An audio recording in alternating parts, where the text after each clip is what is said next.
better roll them dice. You never know if it could change your life. Take a chance, you're neither wrong or right. You never know if you don't roll them dice. You better roll them dice. You never know if it could change your life. Take a chance, you're neither wrong or right. You never know if you don't roll those dice. Howdy, Rob. Howdy, Matt. And good evening, listeners. Good evening, listener. Hey, howdy to you too. Thanks for That's being right. here. Howdy. Thanks for listening in. Thanks for tuning in to Dungeon Master of None with your DMs, Matt and Rob. What are we talking about tonight, Matt? Well, we're talking about artists who start off their art. We might even be much talking better, about artistes. Artistes. Much better than we have started off this episode, right? They'll start things off with a bang. They'll have a distinctive style. Right. Webster's defines it as an artist with a distinctive approach, particularly applied to filmmakers, video game designers. We're talking about auteurs. Auteurs, French for the author. Actually, is that true? I don't know if that's true. I have no idea, Rob. You should have looked this up.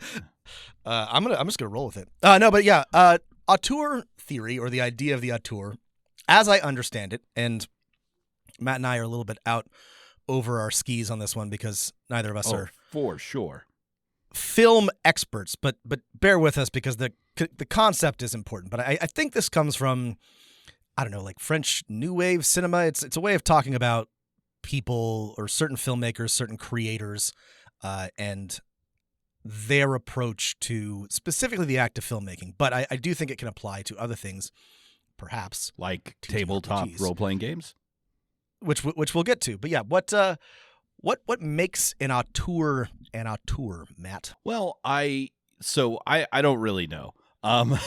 But I think for tabletop role-playing games, right, I think there are some designers that, at least in my opinion, which this is going to be, is Rob and Matt's opinions on things, designers who have like just this incredible like vision that sets their games apart, and that vision they're able to lots of it's not the only thing. It's vision plus like the ability to manifest it through like some cool mechanic or design or advice writing in their rules that just you just don't always see.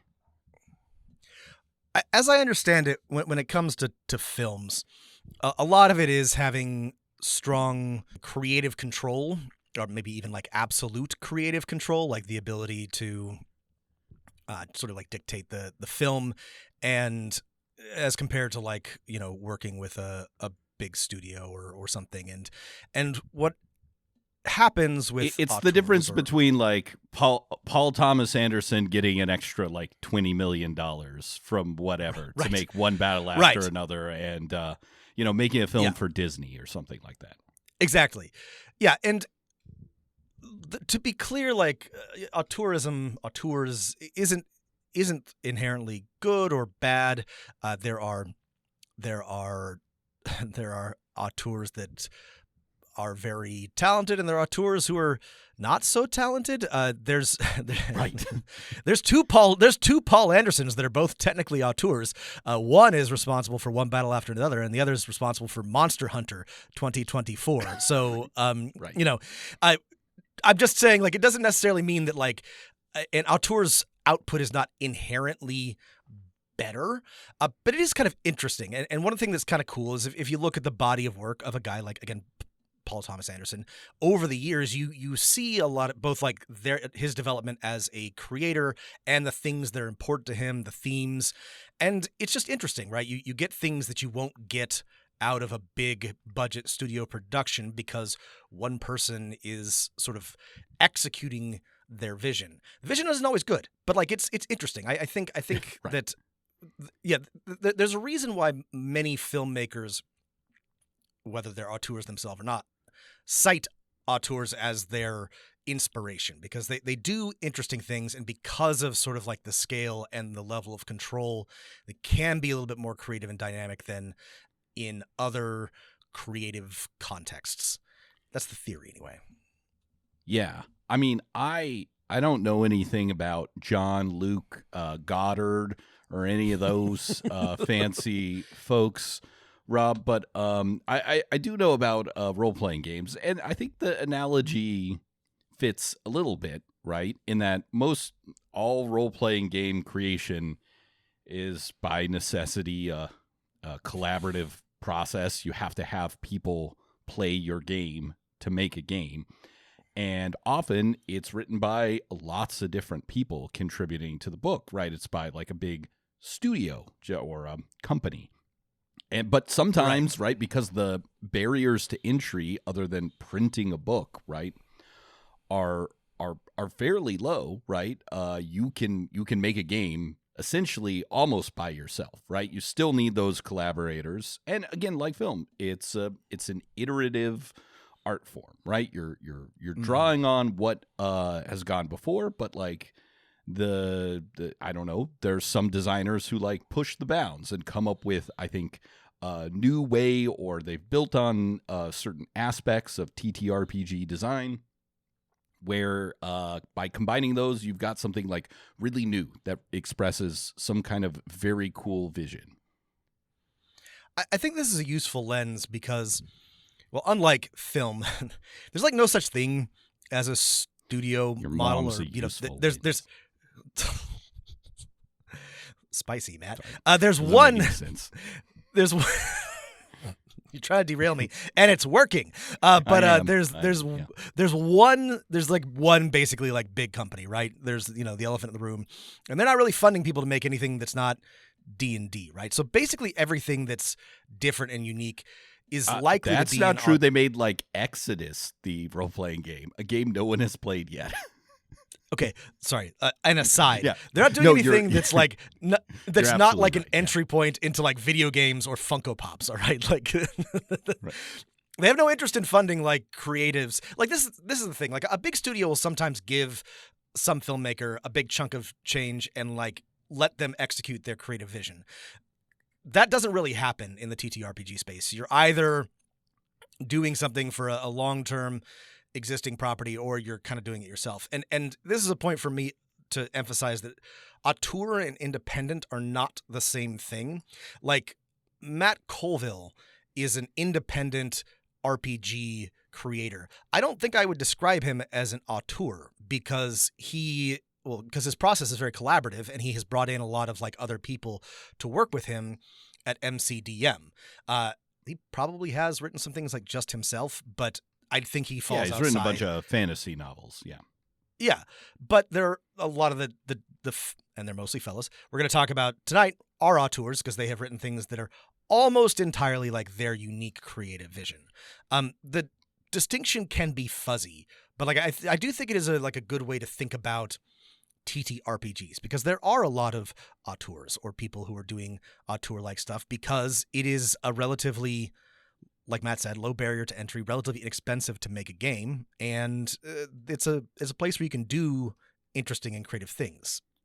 Yeah. For the moment. Yeah, I think it's cool to have seen the emergence of just a handful of mid-sized companies that publish role-playing games that are willing to like take someone's game and like and publish it, right? Like I'm thinking of like Morkborg and Free League Publishing. So I said that you're like absolutely right. On never happens on the but whole, it's rare, right? It's and I think so if you can't tell from our conversation so far, this is Matt and Rob at our most pretentious, and so you can completely ignore this. And we should also point out, right?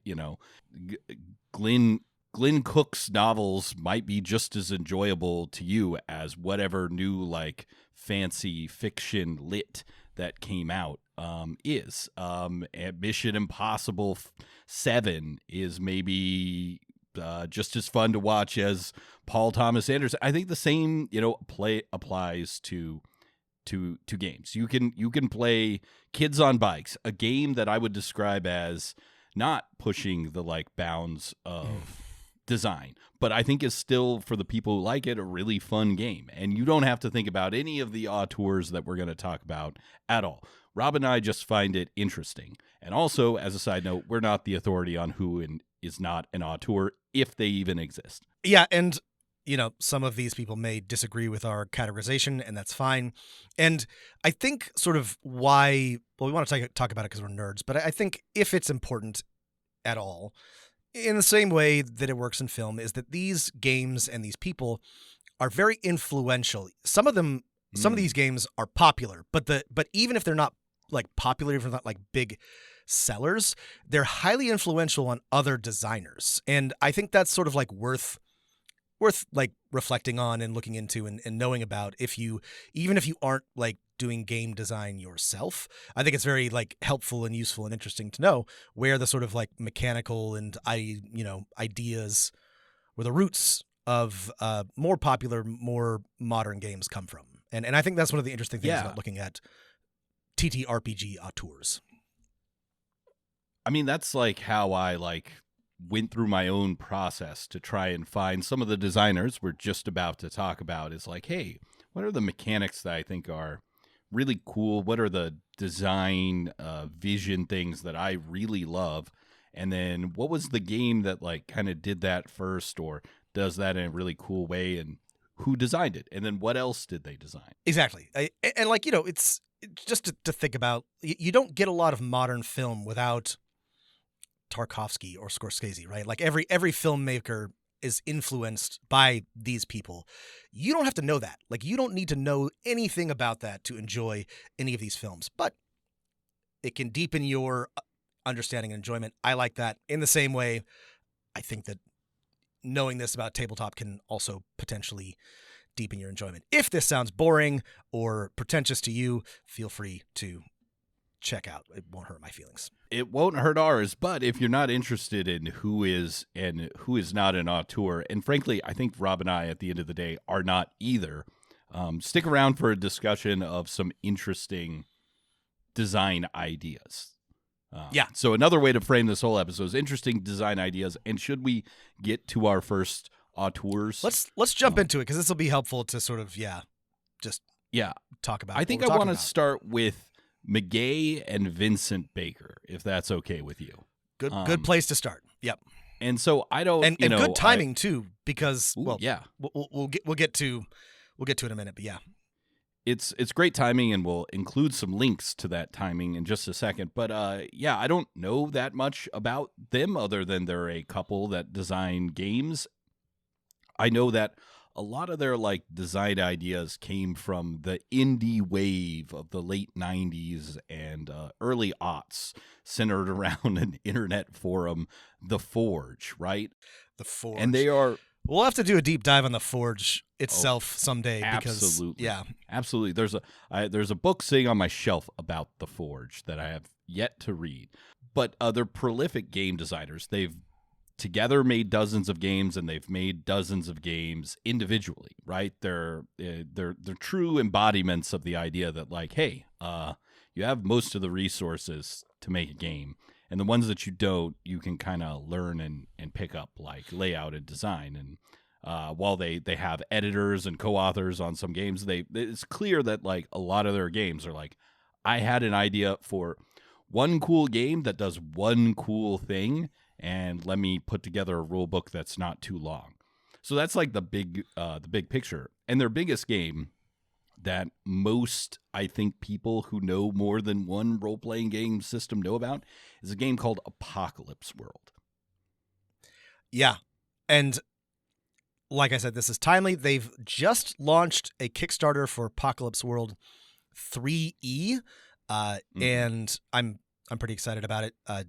We have somehow not talked about Apocalypse World directly yet, but when we say influential, it's sort of hard to overstate how influential Apocalypse World and the Powered by the Apocalypse rule set it spawned is. And the game itself, I think, well, that's why they're doing a new edition. I think it's showing its age a little bit, but for the time, it was revolutionary, and it is it's simple, fun, a really great framework for a bunch of different types of games, and very, very easy to hack, which is part of the reason why it is so popular and so influential.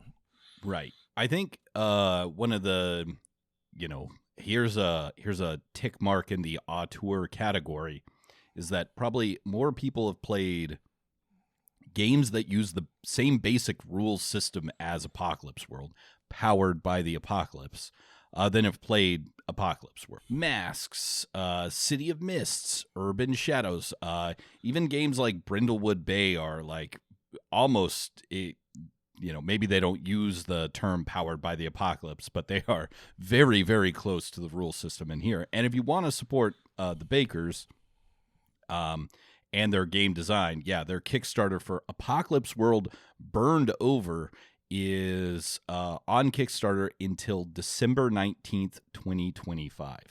And this is the origin. Was it the origin of of sort of using GM moves and player moves to organize your actions, and a simple sort of like 2d6 resolution system.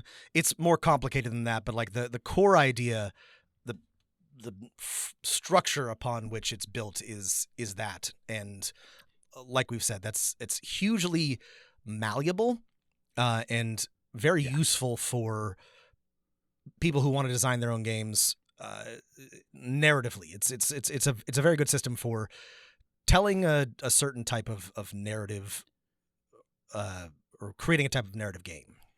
I think it's important. Their games are important entries in the canon of establishing what is like a fiction first game.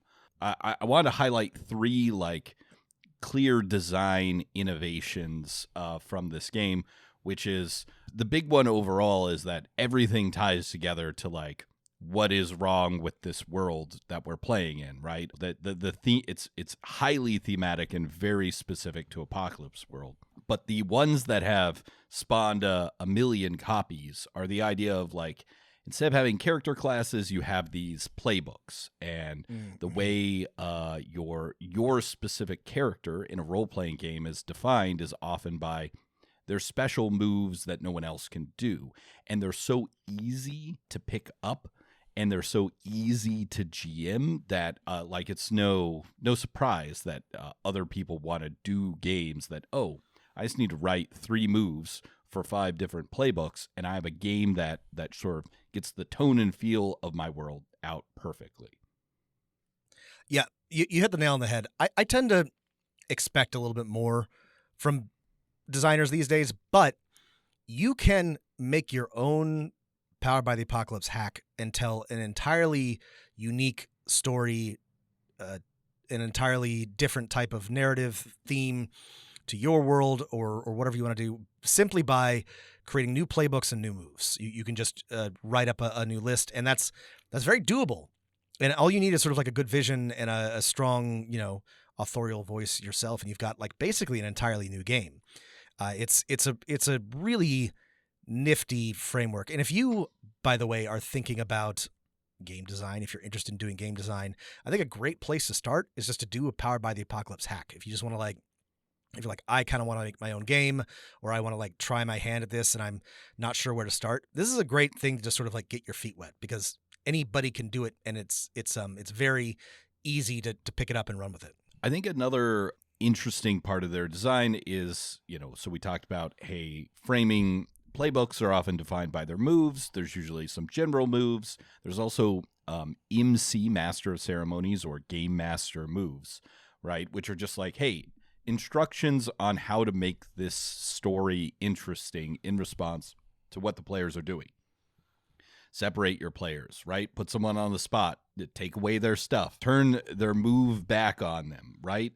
Tell them the possible consequences for what they're doing and ask. It's just like a great way of framing GM advice that is influential in almost every game that's coming out today. Yeah.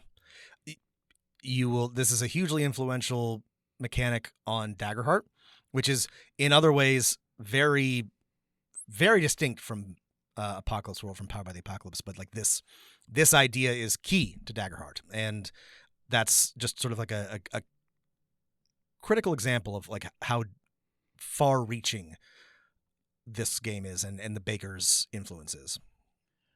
The other like super influential design aspect from this from these game designers is the kind of failure, mixed success, critical success like chart. It's not presented in this book as a chart, but you can see how it is. Let me give you an example of what we're talking about. Read a person. This is one of the basic moves of the game. When you read a person in a charged interaction, roll plus sharp. On a 10 plus, hold 3. On a 7 to 9, hold 1. While you're interacting with them, spin your hold to ask their player questions, one for one, right? And the questions are things like, is your character telling the truth? What's your character really feeling? What does your character intend to do? How could I get your character to do blank? This will probably sound familiar to a lot of you because it's in a lot of things, and it's a very simple to understand and very, like other things, very malleable, very workable system, and it can fit in all kinds of things. And a lot of designers lean on something that is either precisely this or a lot like it. We'll talk about John Harper's Blades in the Dark a little bit later, but it's not precisely powered by the apocalypse, but it has strong roots in it, and it uses a similar resolution system because it is so elegant. It works so well, and it's simple. Two other like cool like auteur-ish design innovations, Firebrands, which I believe is by Meguey Baker, just like a game without roles, full of romance silliness about mech pilots getting into romance shenanigans, has such clear, and a lot of their games have this, clear directions for how to play your characters, right?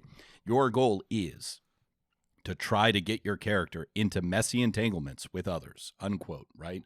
And I think they also have done this in a game by Vincent Baker, Dogs in the Vineyard, where like, hey, it's like, here are your instructions as players, and then here are the like actual charges to your characters.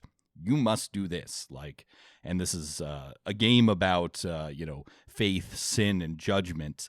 So it's like, hey, here are the tenets of your faith. Here are the things that are sins.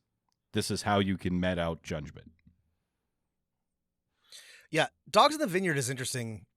It's now, I think they stopped selling it. They discontinued it.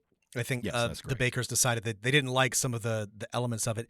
It is a really interesting game, and it's one that I read or hear being cited by a lot of game designers. I think it is also influential beyond its sort of popularity or reach, because it is an interesting game with a lot of neat mechanics and unique ideas, and it came relatively early, right before the flourishing of games that we're dealing with now.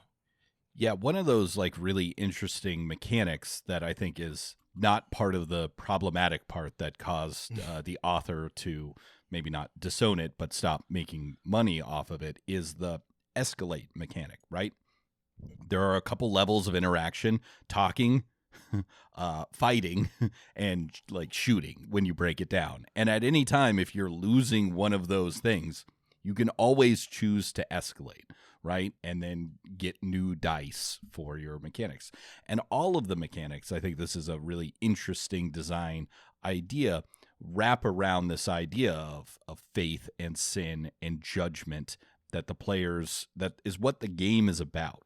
But there's no like faith score. So I would say my last like auteur point for their games is there's no apocalypse score.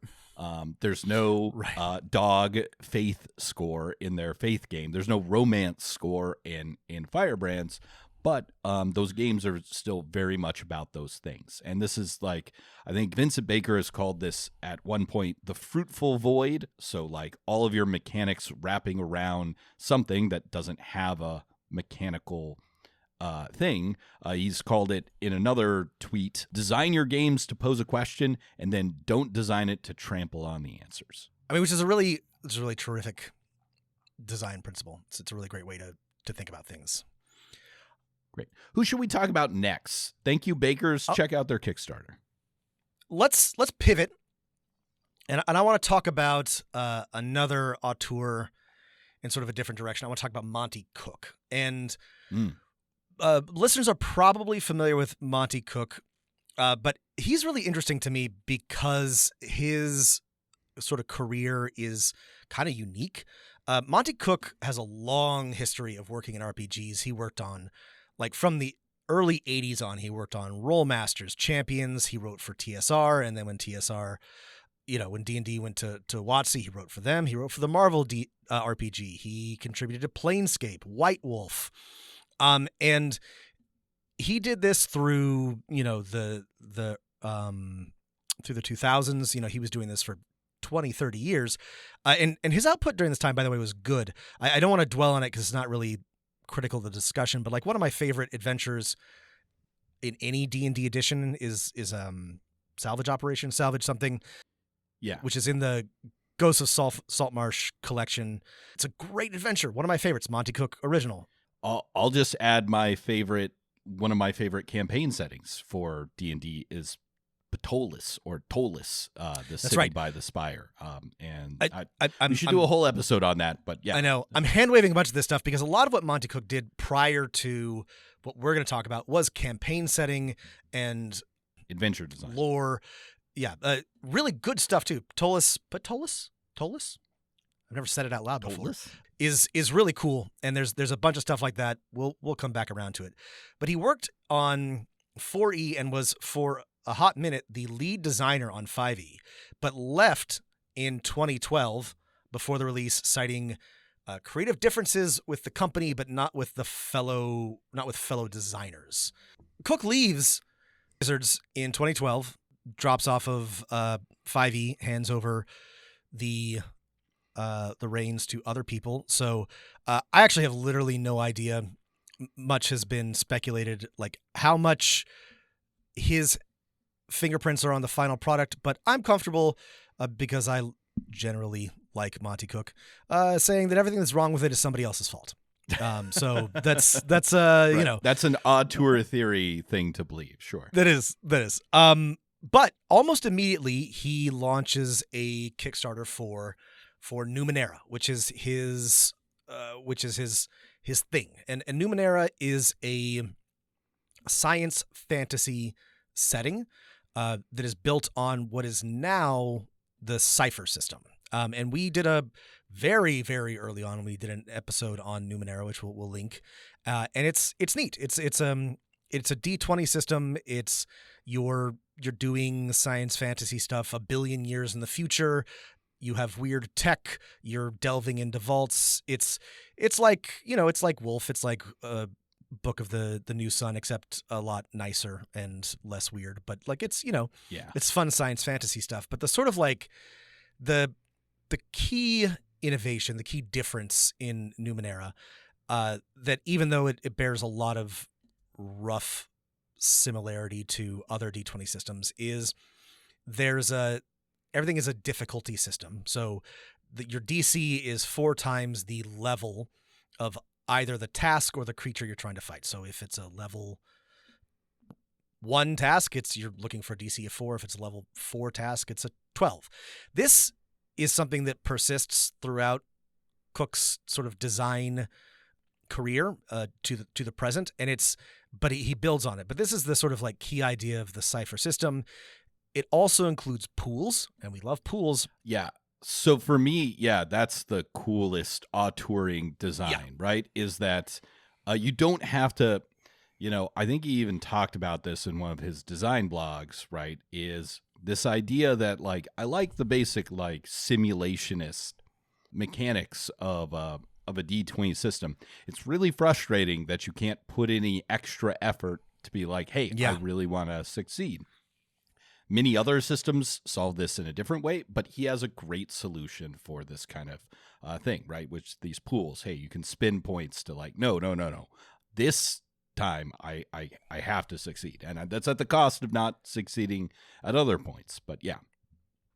The reason why I started with the difficulty system is that the way that it works with the pools, which is you can reduce your pools, expend effort to reduce the difficulty, right? You're not giving yourself, there's the reason why I think this is interesting is it's there are bonuses and penalties, but you're more manipulating the precise target. And this may seem not important, but I think there's an elegance to it, and I think it works very nicely and intuitively.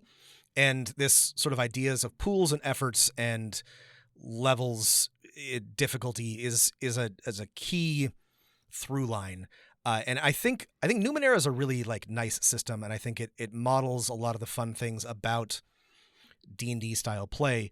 But like Monte Cook exactly talks about this in his design blogs, his design theory, you can actually decide, hey, I really need to pass this thing, or I really need to like expend energy and resources to succeed, which just makes it feel a little bit more engaged. So Numenera is a smash hit. It's very successful. Right. Kickstarter goes gangbusters for the time. It's now sort of like it's a relatively modest haul compared to like some of what happens these days. But for the time, it was a big hit. Yeah, I think for me, the other interesting like auteurism of Monte Cook is that he's really I think every one of the people we're going to talk about designs a really cool like system, campaign, world, right? But Monte Cook has married that with like, I'm also going to give you a really in-depth explanation of that world, right? And again, this is for certain types of GMs and players that like that, but like with Numenera, with Ptolus, and with what you might be wanting to bring up next, Invisible Sun, like he is really, really good at describing in depth that world. Yeah, well, and this is part of like I think what makes him interesting as a designer and as an auteur is Monte Cook is a graduate. I didn't know this until I was doing the research, but a graduate from the Clarion Writers Workshop, which is the sort of like the best science fiction fantasy writers workshop there is. He graduated in 1999, and he's written a couple of novels. I think mostly tie-ins, like Forgotten Realms books. And I hope that he doesn't listen to this and get mad because I don't mean it as an insult. But there are GMs that are frustrated novelists, right? There are people who really want to be writing a novel, but they can't or won't, aren't having any luck, and so they inflict their novel on their players. And we have talked about these people in the past. There are also novelists that are frustrated world builders, and I don't know that Monte Cook is frustrated, but I think his real like passion and strength comes from world building. And I think we can see this in Ptolus, we can see this in Numenera, and we can see this in Invisible Sun. He writes great games, and they're well written, but his I think real talents, his game design is good. I like it a lot, but his real talents come with the world building that is married to that design. And yeah, Invisible Sun is like the most auteur thing that has ever auteured. It is a literal black box with a utterly bonkers campaign setting, a bunch of like it comes with its own like not tarot deck, and all this like it's we've talked about it before. It's impossible to explain. It's also it's believe it or not, at its core not we that spent complicated. A whole episode trying to explain it.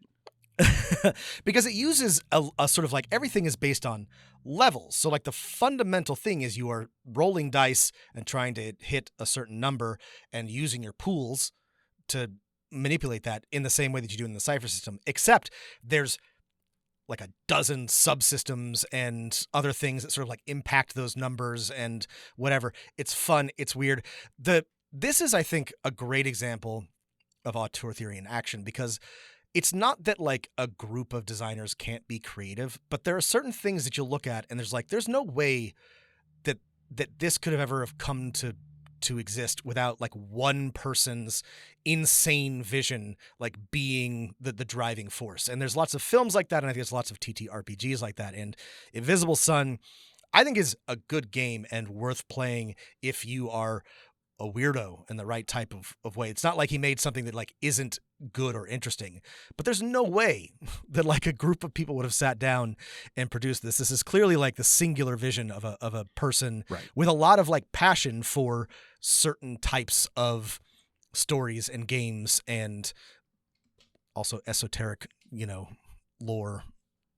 Yes. But it's really it's interesting to see the evolution of this, I also think it's interesting to see someone come out of the, if we want to say it this way, the studio system, make a name for themselves on their own, and then essentially create their own studio and foster the development of game systems of a lot of other people by Monte Cook games, right? Yeah. The Magnus Archives, Old Gods of Appalachia. There's a bunch of games that they have made that are not written by Monte Cook, but are part of his publishing company now. Yeah, some of them are Cypher System spinoffs. Some of them are their own thing, and yeah, the Monte Cook Games now is its own game company, its own studio, kind of, and is fostering a lot of cool stuff. I think he's very interesting because very few of these like OG D&D guys broke free from it. And I like his like influences are clear, but he left and then immediately made a different game. And I'm actually, I shouldn't be impressed by that, but I am impressed. I'm like, because so many of them just wanted to keep doing D&D or D&D type things, and Monte Cook was like, no, I have ideas, man. I'm gonna do something weird. And then he went and did it, which is just, it's very, very rare. Yeah. Anything else we want to say? I mean, there's a million more things that we can say about so many more things. Any number of his games, Stealing Stories for the Devil, a bunch of other ones that are really interesting. But should we move on to another designer? Yeah, we'll probably talk about a couple of these in depth at some point. But yeah, let's move on to another designer. Okay, I want to add to our, Rob and Matt's opinion auteur list, Grant Howitt. Grant, I didn't research anything about the background, just looking at the games that this designer has produced, and I would say Grant is the master of a couple of things. But the first I want to bring up is the one-page RPG. Grant has produced dozens of these, most famously Honey Heist, but we should talk about a couple other ones that are just incredibly full of vision, full of fun for probably one night only, that are brilliant like vehicles for doing a cool game quickly. Honey Heist, you may have heard us talk about. I'm sure we talked about it. You may even be familiar with it. You can look it up. You can look up the whole game. It's one page. But how do I say this without sounding? Honey Heist is for some reason also like one of maybe the most influential games to like exist in the TTRPG space that's not Dungeons and Dragons. For whatever, there have been one-page RPGs, and we'll talk about another one in a minute before this, but this one just sort of like broke containment, and it's because it's funny and because it's great, and because it's easy to read and understand and play. It's been featured on all kinds of like actual play podcasts, and there's now a gajillion one-page RPGs, which is good. They're fun. This is also in the same way that if you are curious about game design and want to try your hand at something, an equally easy thing to do as a Powered by the Apocalypse hack is just do one of these one-page RPGs. But yeah, Honey Heist is a very fun, very easy to play one-page RPG, which I think by his own admission, he just slapped out in an afternoon or something like that. Yeah, I think the like cool design part is like, hey, be willing to like limit yourself and be willing to say interesting things in a very small amount of text and rules, right? Honey Heist, says, here's the vision for the game. You have a plan that requires complex timing, and you're also a bear. And you have to deal with that. Another one that I've had fun with is Jason Statham's Big Vacation. You're a group of security, PR, and media people who have to keep Jason Statham happy. It's just like, oh, this is a funny concept, but I think a lot of humor in role-playing games gets left on the page and the design isn't thinking about how are we going to make the game itself funny? Most games that I have played in or run are funny as well because people are funny. Humor usually, you never laughed harder than in a conversation with other people, right? Compared to like a movie or a stand-up routine. That's where the biggest jokes are. And that's true with RPGs. But Grant has put a lot of effort into thinking of, okay, this will be funny, not just for me to write, but for people to play. Yeah. My actual favorite of his is Big Gay Orcs, which is remains one of the best. I much prefer the sequel, The Orc Pope is Dead. One of the best sessions. This is not a joke. This is a real game. I know it's real, and I haven't played it yet. But which is, again, there's these games work. They're basically like, here's a funny situation. There's basically two options. All of the things you do sort of emerge from the humor of talking and collaborating with other players. And yeah, you can either defend the fortress or make out with other orcs. And it's this is such a, he's made a, I feel like I ought to get bored with these, but every time I'm like, this is funny. It's great. It took me 10 minutes to read this, and it's even something that I might play at like a, if I don't have anything else like prepared. It's a great idea, and the sort of the influence of Honey Heist and games like it is substantial. And I think, a lesson to take from this is that you can build a more complex game, of course, but like kind of like starting with this and building off of it is a good way to think about what type of story you want to tell and what you want your game to do. Yeah, I think he's very good at creating mechanics that it very quickly express, right, what they need to, right? Honey Heist, right? You have like your bear attribute and your heisting attribute. In Jason Statham's Big Vacation, right, there's a bunch of, it's just, hey, Jason Statham has a bunch of tracks. If they get filled up, he's either sad, arrested, or bored, and you can't let any of those things happen. Because if he's sad, he will break down in tears in public, and then you'll have to deal with it. It's just like, oh, this mechanic is not complicated. It conveys exactly what it needs to. But I think what is like confirms, I think I would put him on my auteur list, even if Grant Howitt had only written one-page role-playing games. But Grant has also written campaigns that are or games that are hundreds of pages long and have very thorough mechanics and character creation and world building. Heart, The City Beneath, and Spire, The City Must Fall, both with Christopher Taylor, are, I think, really great and interesting games.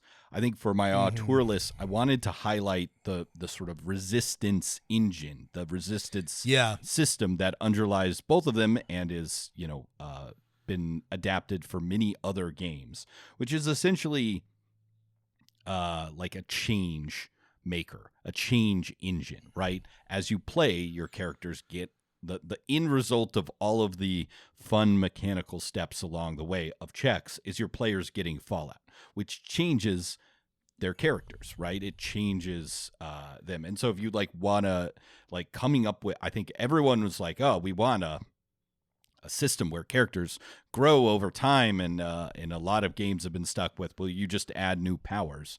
This one's all about giving your characters this fallout, which they have to then deal with, and is going to change their character and have some kind of arc for good or ill. Heart and Spire are also games that I see or hear game designers mention a lot. These are interesting, influential, and unique games driven by a very, very interesting system. We will probably talk about them at length at some point, but yeah, this does show, I do think this pushes him solidly into the auteur category, because clearly he's shown that he's got the chops doing things across different formats. I mean, I haven't even counted, but got a dozen games if you're counting his one pagers. But the Heart and Spire are very, very interesting things. the resistance, or sorry, what are we called? The resistance engine is a really neat thing. It's a really cool core mechanic. Who else you got, Rob? Who else is on your auteur list? Another person that we've talked about before, but I think falls sort of like solidly into the auteur category, is John Harper. And John Harper, when we, has a number of different games, and he's been at this for a little while. I think he also comes out of the Forge ecosystem. I didn't do a lot of listen, if people's backgrounds this weren't is not a biography episode. No. This is an episode about the interesting things these auteurs have created. So who cares? I talked about Monte Cook because his past is relevant and interesting, but who knows where John Harper comes from. But he's produced a bunch of games. One of them, but before he hit it big with Blades in the Dark, he wrote a couple of others. So we'll start with Lasers and Feelings, which predates Honey Heist, by the way, by 4 years. And another one-pager. An equally delightful one-pager, which is kind of just like a Star Trek adventure. And you either solve your problems with lasers, actual lasers, engineering, science, or whatever, or feelings, your emotions, rhetoric, whatever. And it's in the same way that Honey Heist is really easy to pick up and understand and play, Lasers and Feelings is really fun. You can have a really great Star Trek style adventure with just literally this one page. It's great. You can find it anywhere. Check it out. I love Lasers and Feelings. It's just like Honey Heist, a really easy, fun. Anybody who's seen a Star Trek episode can play Lasers and Feelings. For me, the biggest auteur-y thing that John does, other than, great design and great writing and, things that apply to lots of games and all the people we're talking about, is his design with loops in mind of a gameplay loop. We talked about this extensively in our Blades in the Dark episode, but I think this applies to Aegon as well. Is it's designed to make you tell a story and then return to some other point so you can tell your players can tell the next story. Yeah, I think John's one of his strengths is he really understands the rhythm of play, the sort of, yes, this happens and this happens, then we return to point A. And Blades in the Dark masters this. Lasers and Feelings does a good job. Aegon, which we have not talked about at length, or the Paragon system, also does this in a different way. But he's always thinking in his design about how does this play, how does the session progress, and what does it look like to either advance or grow or to change over time. And after Lasers and Feelings, there's Lady Blackbird, which you may have heard of. And Lady Blackbird is really interesting to me. It clearly has a lot of overlap with Blades in the Dark thematically. You're on an airship. There's sky squids. There's, it's sort of Victorian-y, steampunky. It has a lot of, it hits a lot of the same notes as Blades in the Dark. It's a really cool game. You're on an airship with Lady Blackbird. She's supposed to marry somebody. There's a bunch of characters, and kind of you just bounce off of everybody and just sort of see what happens.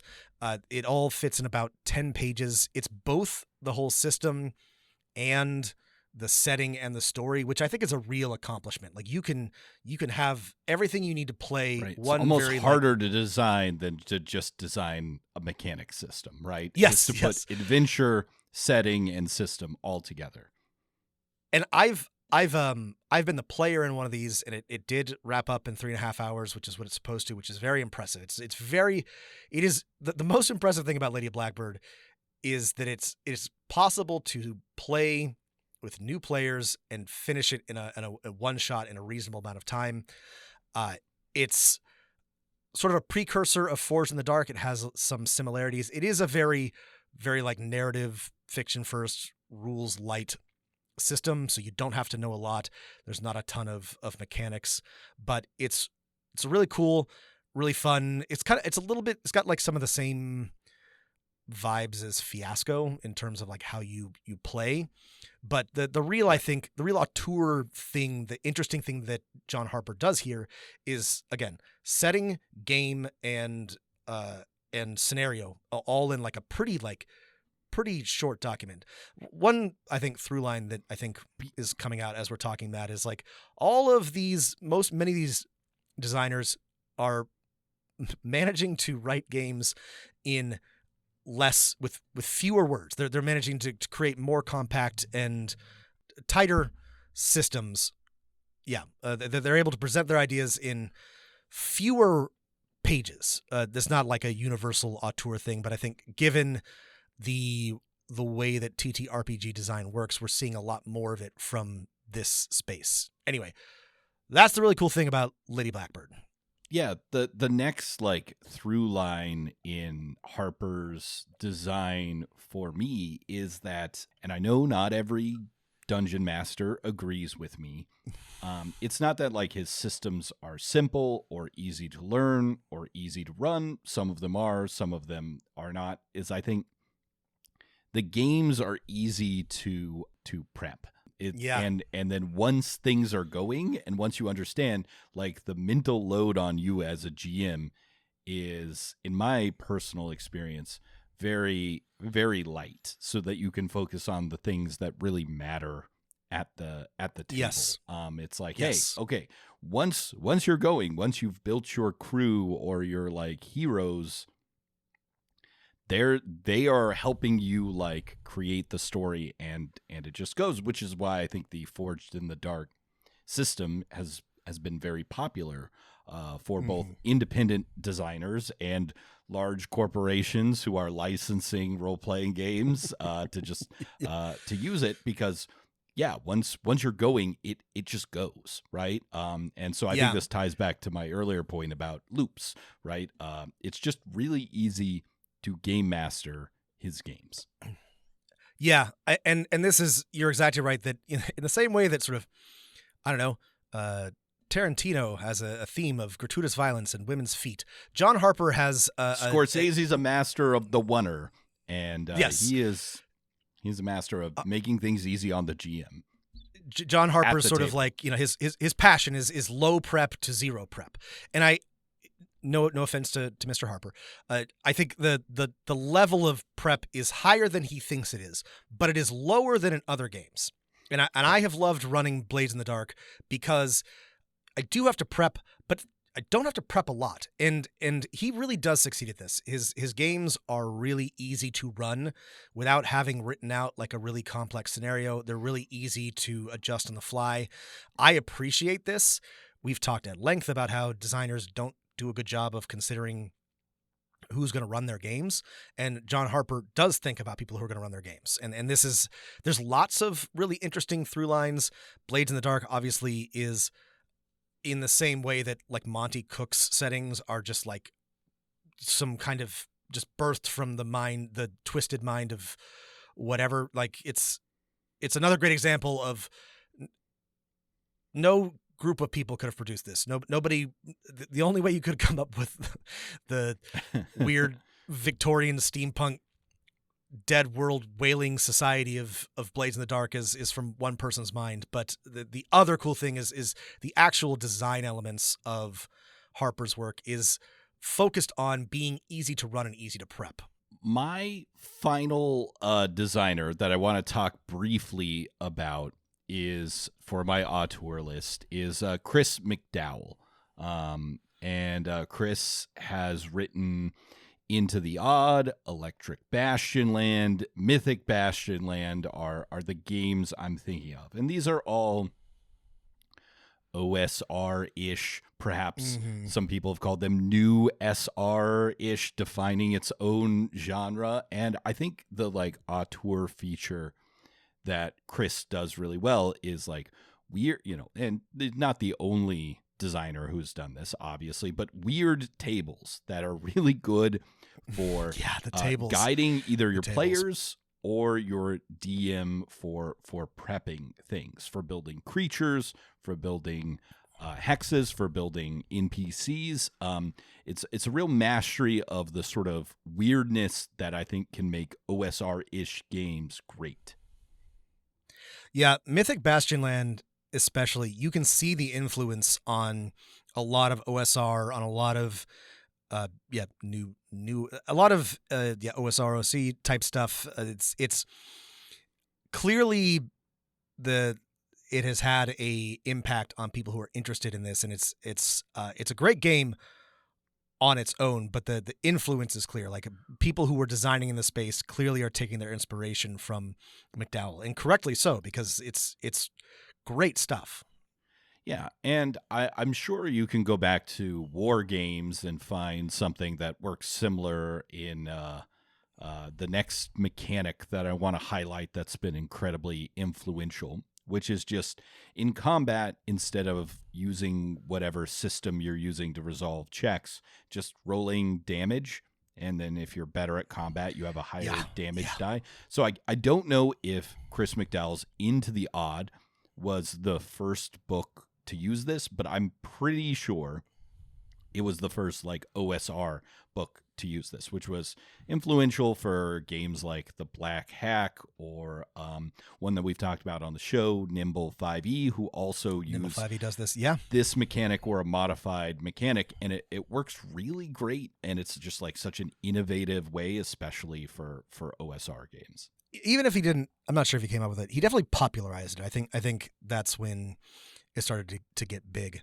The last cool thing that I think it demonstrates, or is a point of evidence in favor of McDowall's auteurness, is lots of games have collaborative world building, right? In various ways. I think Mythic Bastion Lands like suggestion for collaborative like hex crawling and building hexes, because the instructions, I think, are just the right amount of clarity, are like, to me, the pinnacle of collaborative world building, in that it's like, all right, well, here are some ideas I have, here are some ideas you have, and we're drawing something, but also this isn't the whole game.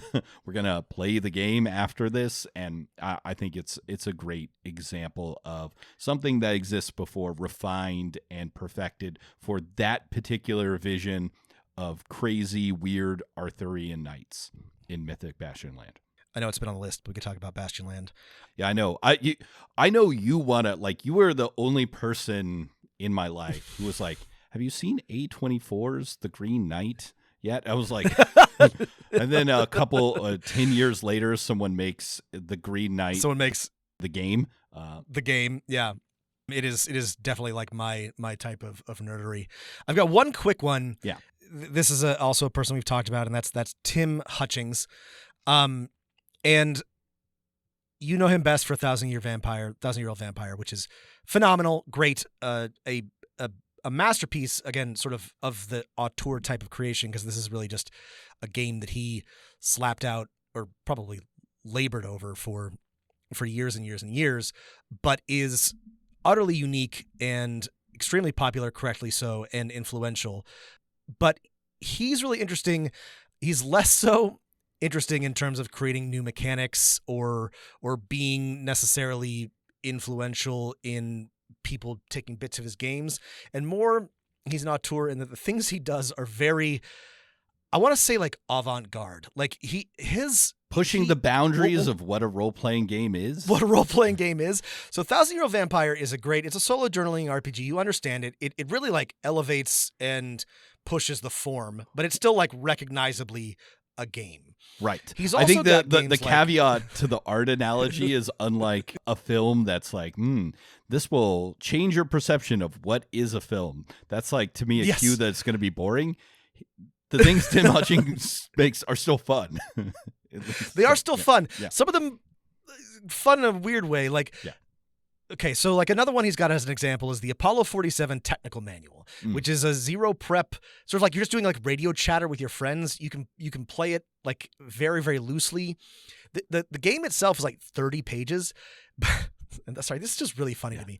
And then it includes over 1,000 pages of NASA manuals, just as like, you know, inspiration and ideas for like the idea is like the moon is now like a boring place in the future, and you're just like doing ho-hum jobs on the moon. And I've looked at the PDF. You can find the PDF. really like great idea. He's also made a book of this. He has a picture on his website of like a gigantic like 5-pound book that is just like 30 pages of game and then 1,000 pages of NASA manuals. Something in a similar vein is the operator's manual for the handheld Bronson articulated deflensing unit. I love my Bronson deflensing unit. which is also like a party game, no prep. It's just like it's a technical equipment manual, but is also a game. It's funny because like you can be very clever with games, but like then they can also like not be fun to play. I think Tim manages to make like a game that you actually want to play, but it's also clever. It works because they're short. Like you really can't you really can't do. I know I just said that other game had 1,000 pages, but like the actual game itself is short. Right. Like you can't do a lot with this without really like stretching everybody's patience. Those are just two like the best examples. He's got a whole like itch page of things that he's put together that are similarly out there. There's a fun game that I didn't manage to put together that is a Halloween game that sort of like trick-or-treaters coming to your door is the mechanism by which the game advances. It's like very so again, one night a year game. That's great. One night a year game. It's very avant-garde. So like this is I think like a perfect example of like auteur theory. Like he's pushing the boundaries of like what a tabletop role-playing game is. I think he has a background in LARPs. A lot of this is like LARP or LARP adjacent stuff. So he's doing sort of like interesting stuff there. These are the kind of things. Right, you're flipping through the manual. You're sitting where you're sitting matters. Yeah, a lot of those. Yes, fun things. Yeah. The kind of things that you can kind of only do as a solo project or as a largely individual. But it's cool that he's seen some success and is able to keep doing this because it's out there, man. Yeah, I mean, I think the only thing I have to add is that the writing in 1,000 Year Vampire is also just amazing. It's and phenomenal. Obviously that's not, that doesn't make one an auteur, but I've tried a lot of solo RPGs and that one has gripped me like no other one has, even if I don't have a good way to explain why it was so good. It's very, I need to play more to be able to like get a good sense for this, but like there's something about the way that it's written and structured that makes it so much more compelling than any other that I've played. And I've played and liked others, but it is a masterpiece. Yeah. We've talked about 6 or 7 auteurs, depending on how you count so far. There's obviously a lot more. And also, maybe all of this doesn't matter. Maybe auteur theory is maybe we're wrong. Maybe this isn't right. Silly. Yeah. But at the very least, it was a fun way to organize talking about some cool mechanic and design innovations in TTRPGs. I think there's something here.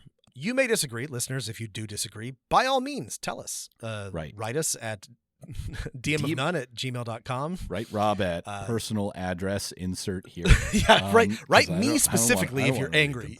Yeah. I mean, I think all of these designers are really interesting, and like with a filmmaker that some people consider an auteur that I personally like, if these people make a new game, I'm gonna check it out. Yes. So that's my criteria really at the end of the day. That's the same for me. Like I'm interested to see what they produce. I don't I've given Monte Cook a lot of money comparatively, like almost as much money as I've given to Wizards. And I don't buy everything that he puts out, but I'm always interested. I always want to see like what it is. And the same for Tim Hutchings and the same for John Harper. I'm interested in sort of like the evolution of their craft, their design. I think it's cool to watch as those ideas and themes develop, and ideally an auteur will continue to get better. Some of them stall, some of them keep making the same thing over and over again, and it's fine, but it's boring. But like something that I find interesting about any sort of artist is like watching their evolution as their creativity matures and changes, and that's cool with TTRPGs. I think there's some interesting stuff happening here, and all of these people, all of the ones that we mentioned, whatever they put out, everything all these people has put out has been interesting. At least it hasn't always been the thing that I want to play, but they're doing cool stuff, which is more than we can say for a lot of studios that exist, such as they are. Right. Yeah. Again, I play a studio-produced game every 2 weeks. Is it a great game that I love? Absolutely. Is reading the rules and thinking about the mechanics and vision of the game the interesting part of that one? No, it's not. But with these games, it tends to be. So I guess if you think there's someone that should be on this list that we didn't include, we had to like try and give ourselves some strenuous criteria, like more than one game, and please tell us we're wrong. Drop us a line to tell us who we skipped over, who maybe the newest auteurs that are going to be considered auteurs, and another generation of game designers will look back to. Who are those people? Let us know. Well, I mean, we'll probably inevitably do a part 2 or 3 or so on of this, and I have a whole list of, I don't know, who I consider up and coming auteurs that don't quite fit our criteria. You will notice that most of these are Gen X and Boomer white men, and that's just sort of like a function of the millennials. A couple of millennials.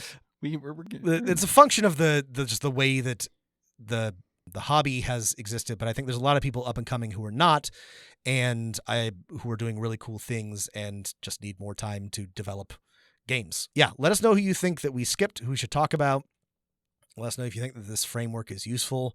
Anything else that we should cover that we missed. Don't get mad if we got something wrong, or do. Whatever. Yeah. Doesn't matter. Yeah. I don't care. Or it's all fake, which I think is all fake. An interesting argument you can make. And if you want to support the show, you can head over to patreon.com/Dungeon Master of None. So thanks for listening. Thanks for listening, everybody, and keep rolling them dice. I am Dungeon Master. You better roll them dice. You never know if it could change your life. Take a chance, you're neither wrong or right. You never know if you don't roll them dice.